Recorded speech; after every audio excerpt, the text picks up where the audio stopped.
This presentation will be about conformity. It will be presented by Alex Hampton, Becca Doyle, Katie Alford, and Kennedy Mathis. This is for Ms. Varney's class, Inequality in Society.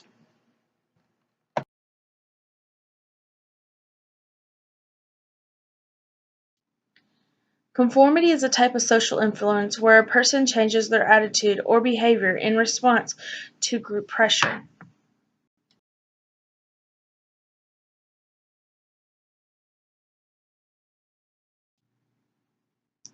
In Harry Potter and the Order of the Phoenix, Voldemort has already returned. The Ministry of Magic does not want to believe this, so, to discredit Dumbledore, they send Dolores Umbridge to Hogwarts to discredit him and anybody else who may believe him. She puts up educational degrees and is forcing everyone to conform to her beliefs.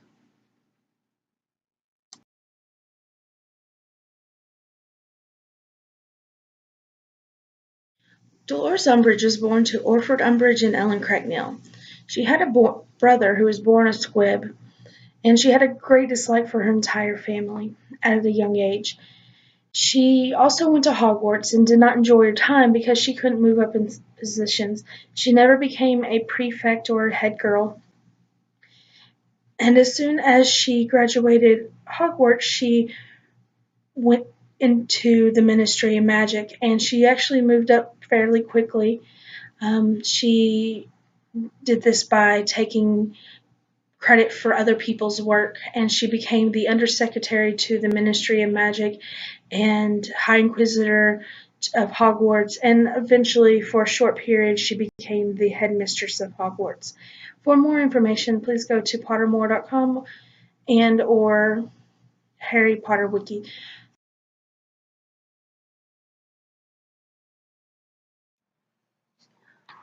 While Umbridge was at Hogwarts, she created 8 educational degrees, but only 7 went into effect.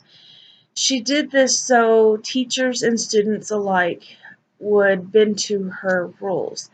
She put in educational degree number 26, which said teachers are hereby banned from giving students any information that is strictly not related to the subjects they are paid to teach.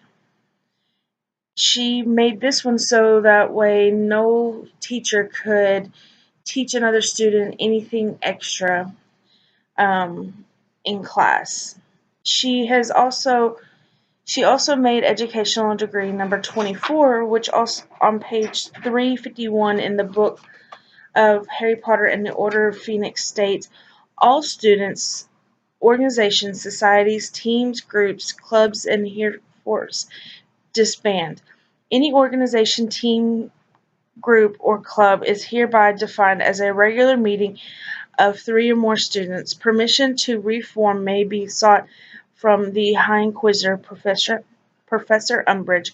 No student organization, society, team, group, or club may exist without the knowledge and the approval of the High Inquisitor. Any student found to have formed or belonged to any organization, society, team, group, or club that has not been approved by the High Inquisitor will be expelled.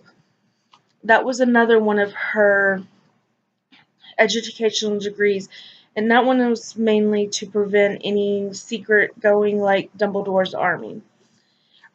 She also, after Harry went to the Quibbler about the story of Voldemort, she put another educational degree in, which was number 27.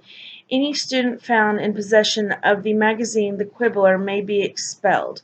And after Dumbledore was removed from the position of the headmaster, she put in number 28 educational degree, in which states Dolores Jane Umbridge, High Inquisitor, has replaced Albus Dumbledore as head of Hogwarts School of Witchcraft and Wizardry.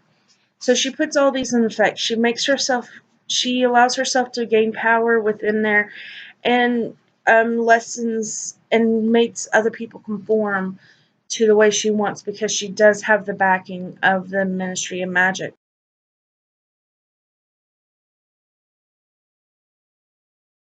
She also is not against punishing students in the most harsh ways.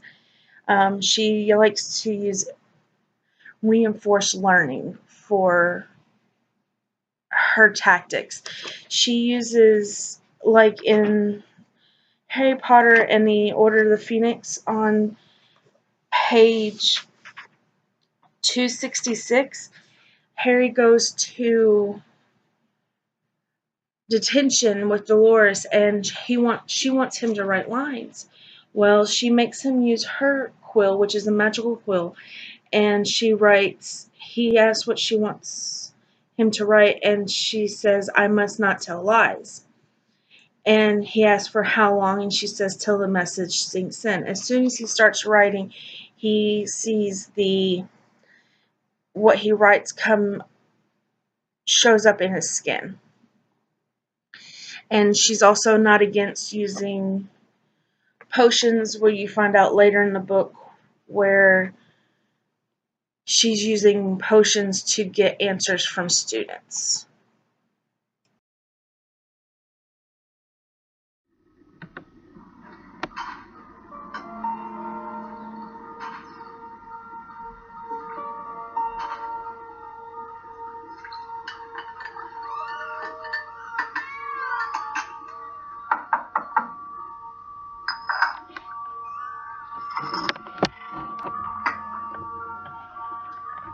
Come in.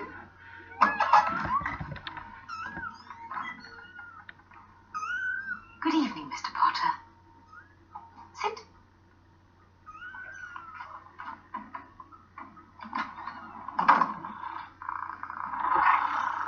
You're going to be doing some lines for me today, Mr. Potter. No, not with your quill. Going to be using a rather special one of mine.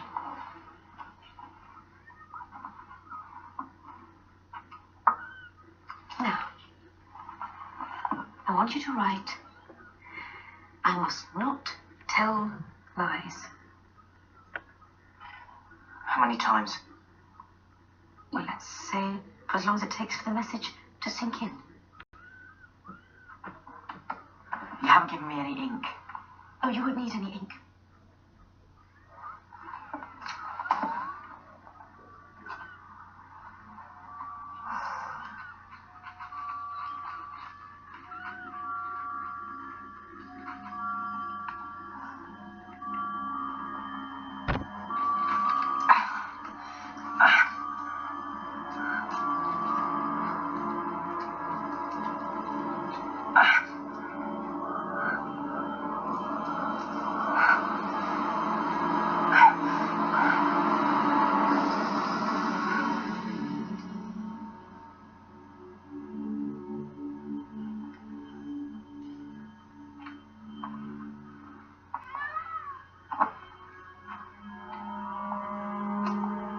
Yes?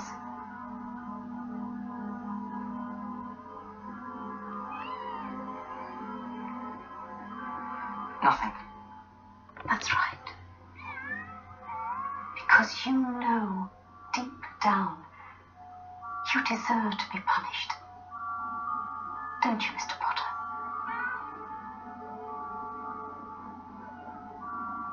Go on.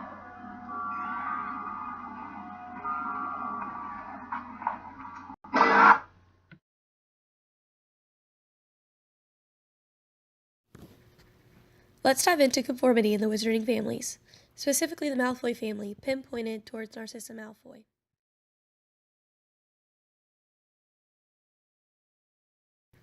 Narcissa Malfoy is wife to Death Eater Lucius Malfoy and mother to the infamous young wizard Draco Malfoy. I want to discuss Narcissa's conformity to her family and their lifestyle.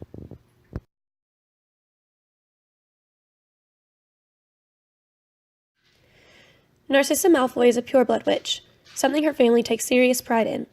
Although never officially a Death Eater herself, Narcissa believed in the importance of blood purity in supporting her husband in following Lord Voldemort during the First and Second Wizarding Wars.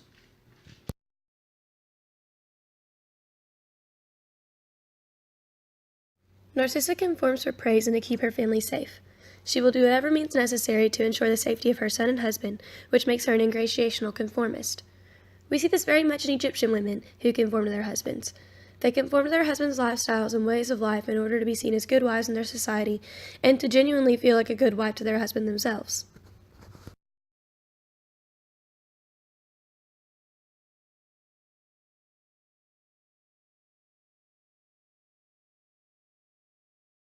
A solution to this would be to educate these women. Though I could not find a concrete way these women can be educated about these things in their society, I have thought about an idea we could pass on to others. We could form a shelter or housing unit to keep these women who may need help, even if they don't know it. We can teach them positive and negative ways of being treated, while giving them options of things they can do for their lives. They don't only have to hold roles that are traditional to their society. They can have careers and travel opportunities. They can have lives outside of their husbands, and they have the right to be aware of that.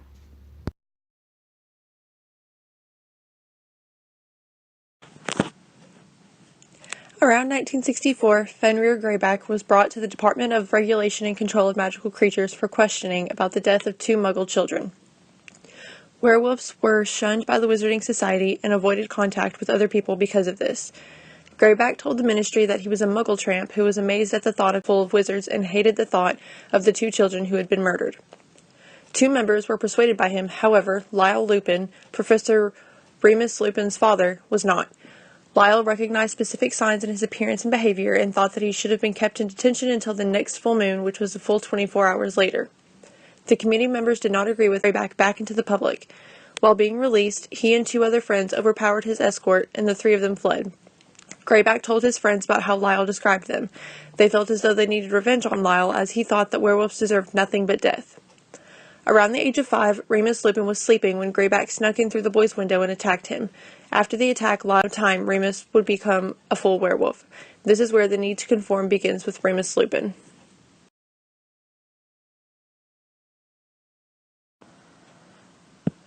For years, Lyle did not give Remus any details about his attack, refraining from telling him who did the attacking. In Remus's situation, the conforming began with his parents. Lyle tried to find a cure for his son for so long, but no spell or potion could help. Remus's childhood was full of the need to hide his condition. His family moved to stay away after the boy's behavioral change. Certain witches and wizards observed the changes and how he would disappear every month. Growing up, Remus was unable to play with any of the other children because his parents had the fear of him accidentally slipping the truth. He didn't have any friends because his parents did not want him to communicate with anybody out of their own fear of what could happen.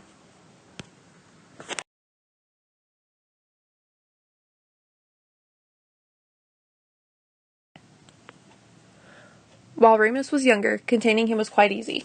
All they had to do was lock him in a room and use a silencing spell. However, around the age of 10, he could easily smash a window or break down a door. They had to use harder spells on him, and his parents were worried that if the community found out, they would not be lenient on a werewolf, even if he was just 10 years old.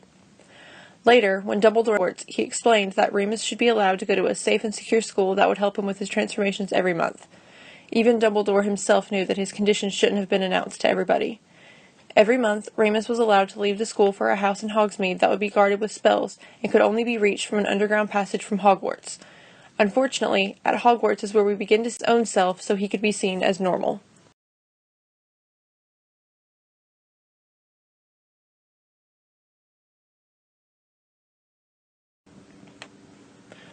At Hogwarts, Remus Lupin befriended 3 men, James Potter, Sirius Black, and Peter Pettigrew.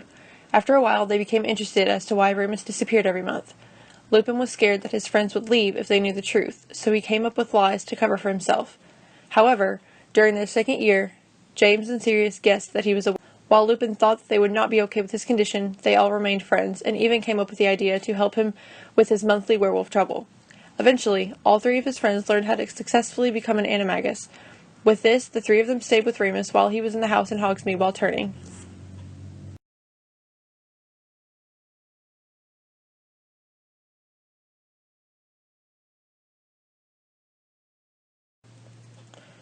Over the years, there was a development in the community known as the discovery of Wolfsbane potion. This restricted Lupin's transformation, so he was an ordinary sleepy werewolf. Unfortunately, the ingredients for this potion were very expensive and it was extremely complex. While Lupin began his teaching career at Hogwarts as the professor against the dark arts, there were only a few people one of these being Professor Snape. This is because Professor Snape was to make the wolfsbane potion that Dumbledore promised Lupin if he took the job at Hogwarts. This shows that even Dumbledore knew the only way to get Lupin to teach was to prove to him that he would have a way to keep him out of trouble when he turned every month.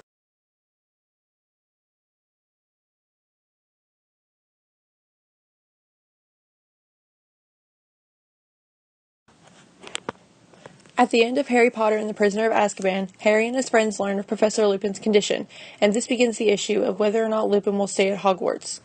He decides to leave because he knew that the students would tell their parents of the professor's condition. He also knew that none of the parents would want their children to be learning from a werewolf as well as living where a werewolf would be living. He did not know this exactly, but he was scared of the outcome. He left a job where he would have a limitless supply of a potion that helped him with his transformation, as well as where he knew at least some people would be accepting of his condition. Harry, Ron, Hermione, and Dumbledore were among the few. He left because he knew that there would be at least one person who wouldn't, and he didn't want to have to deal with that. His parents put the idea of this into his head at a young age out of their own fear.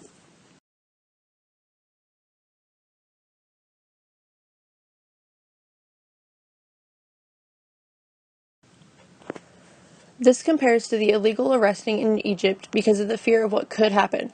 In Egypt, people will act a certain way or do certain things because they feel that they're scared of getting arrested, even though it's not entirely legal to arrest something for that exact purpose. In Harry Potter, Remus Lupin has this fear of being killed for what he is, or because of the way he knows people will react, even though it's not entirely legal to kill a werewolf simply because it's a werewolf.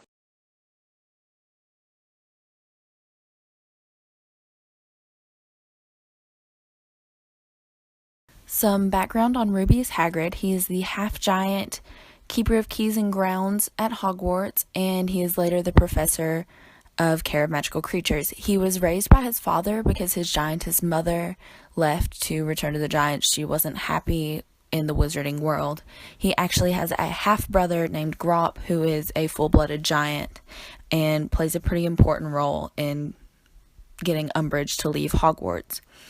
He was expelled in his third year. He was a Gryffindor, and Tom Riddle, who we know as Voldemort, set him up as the heir of Slytherin. We know this isn't true, but Hagrid's half-blood status made him an easy target and an easy scapegoat because he was automatically lowered down as far as class goes.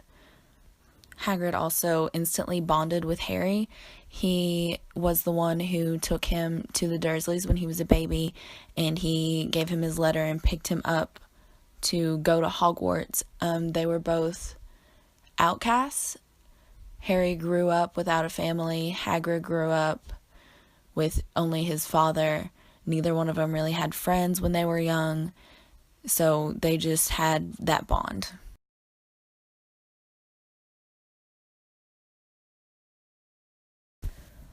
Olympe Maxime, or as we know her, Madame Maxime, is the half-giantess headmistress of Beauxbaton's Academy. We are introduced to her in the fourth novel during the Triwizard Tournament. She is rather insulted when Hagrid outright asks her which side of her family her giant blood is on. As part of self-preservation, she has denied throughout the series and her entire life that she has giantess blood due to how half-bloods are treated in the wizarding world. Because of her denial, she has made it to a very high social and professional standing.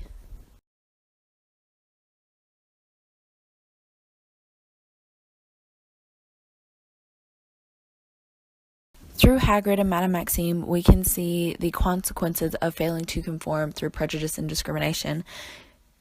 Prejudice is defined as the negative thoughts or attitudes toward an individual or a group, and discrimination is the unfair treatment of an individual or a group.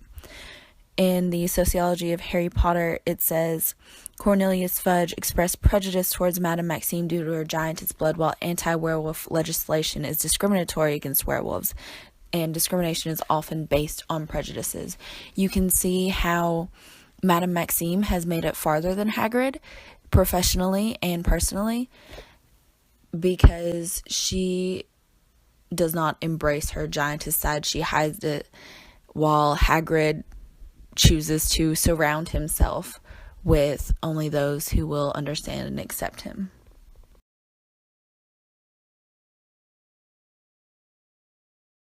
Egypt is primarily a Muslim country, and as such, Ramadan is observed by most. It's observed by fasting between sunup and sundown, and there's no eating in public. While it's not illegal to not follow the rules of Ramadan, it's highly frowned upon and has actually resulted in the unauthorized use of police intervention. Even many Christians follow the practices to avoid public outcry and to avoid confrontation. They're conforming to that societal mindset. Though even bigger than the few Christians not conforming to the practice, there are few Muslims who don't follow the fasting rule, which is one of the main reasons for so much outcry. What we can do to help is, first of all, we can teach people about the actual legislature and the fact that it is not illegal. Or we can also go to dosomething.org, where we have people of different faiths getting together and communicating and sharing different ideas in a polite and calm manner. People are more likely to be more open to things when they understand them.